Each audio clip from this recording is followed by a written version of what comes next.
June ঐতিহাসিক দিন। এই 23শে জুনে পলাশীর প্রান্তরে মির্জাফরের দল নবাব সিরাজউদ্দৌলার সাথে বেইমানি করে বাংলার স্বাধীনতা এবং সার্বভৌমত্বকে ইংরেজদের হাতে বিকিয়ে দিয়েছিল। আজ সেই 23শে জুন, যেদিন অপরাজনৈতিক সন্ত্রাসী সংগঠন আওয়ামী লীগের জন্ম হয়েছিল।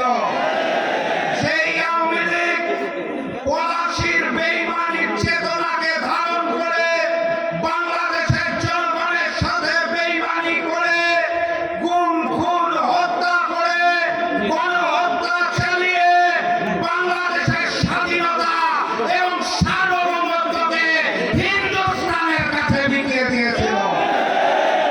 আজকের এই 23শে জুনে এই ঐতিহাসিক বিজয়নগর পল্টনে আমাদের সকলকে শপথ নিতে হবে, এই যুগের নতুন মির্জাফরেরা, এই যুগের নতুন শেখেরা, যারা বাংলাদেশের স্বাধীনতা, সার্বভৌমত্ব এবং মানচিত্রকে বিকিয়ে দিতে চায়, তাদের বিরুদ্ধে লড়াই হবে ইনশাআল্লাহ। আজকে আমরা এখানে সমবেত হয়েছি গুম খুন গণহত্যার বিচারের দাবিতে। কার কাছে বিচার চাই?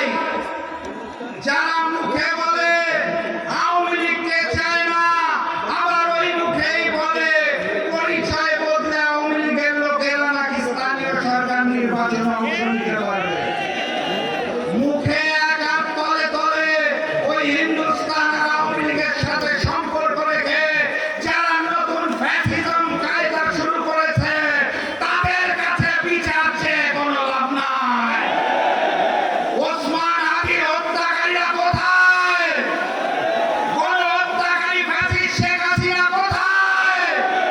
তাদের দেশে নিয়ে এসে ফাঁসির কাস্টে ঝুলানোর জন্য এই সরকারের পক্ষ থেকে কোনো পদক্ষেপ দেখা যাচ্ছে না।